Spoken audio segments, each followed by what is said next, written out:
I told you, time isn't what you think.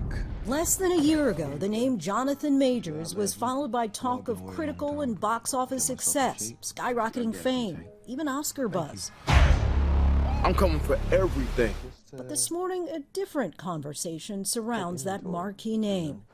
Something about sitting here right now and looking at you and understanding the gravity of the situation. A situation that I, in many ways, put myself in. The actor spoke exclusively with ABC News for the first time after being convicted in late December for harassment and misdemeanor reckless assault in the third degree, which could carry a penalty of up to a year behind bars. Why did you decide you wanted to talk now? I felt like it was time. A lot has happened in my personal life, in my career, in the culture. It's about responsibility and coming forward and being brave and giving my part of the story. Your reaction to that verdict? Shock.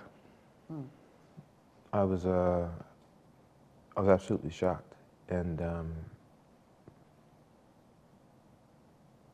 afraid.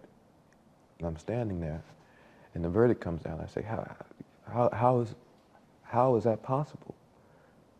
Based off the evidence, based off the prosecution's evidence, let alone our evidence. How is that possible?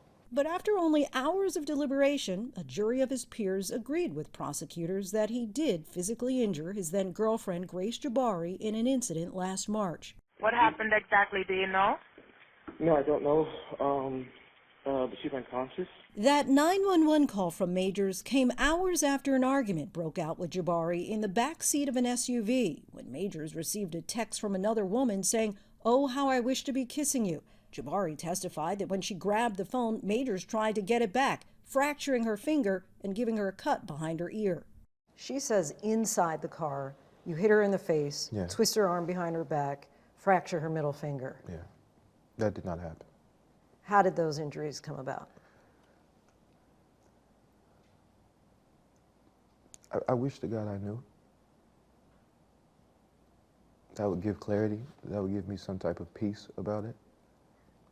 But you're confident you didn't cause I have no them. question. Surveillance video shows Majors getting out of the car, followed by Jabari, whom he then puts back inside the vehicle.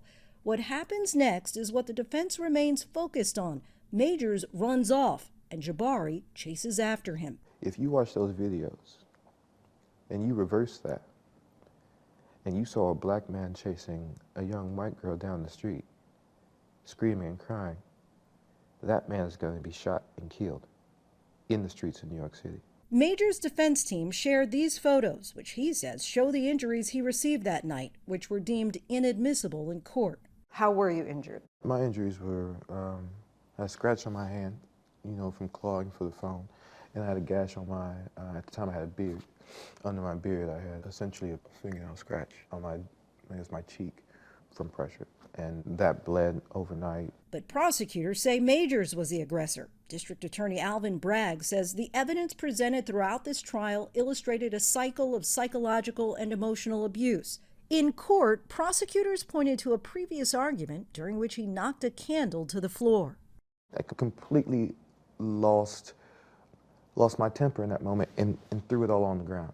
That's not something I would want my child to do, and I did that. I absolutely did that, and felt terrible about it. The prosecution also played audio Jabari had recorded earlier in the relationship, where Majors encouraged her to act more like Coretta Scott King and Michelle Obama. I'm a great man, a great man. I am doing great things, not just for me, but for my culture and for the world. That is actually the position I'm in.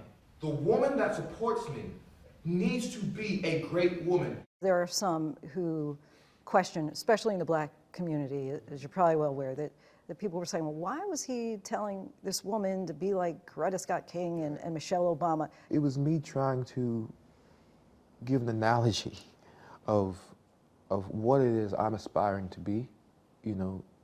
These great men, Martin, President Obama, in trying to give a reference point to that, one of the things I also say is like, I need her, in that case, Grace, to make the same sacrifices that I am making. In a statement to ABC News, an attorney for Jabari said in part, "It is not at all surprising that Mr. Majors continues to take no accountability for his actions," adding, "The timing of these new statements demonstrates a clear lack of remorse for his actions." Do you feel you're not responsible for her injuries at all? I shouldn't have been in the car. I shouldn't have stepped out of the relationship. I shouldn't have been in the relationship. If I'm not in the car, none of this is happening. If I leave the relationship, none of this is happening. If I'm man enough or brave enough to say, I want to see somebody else, or I'm done now, I'm not in that car. We're not here. I'm responsible for those things. But none of her injuries. I can't say that. None of her injuries.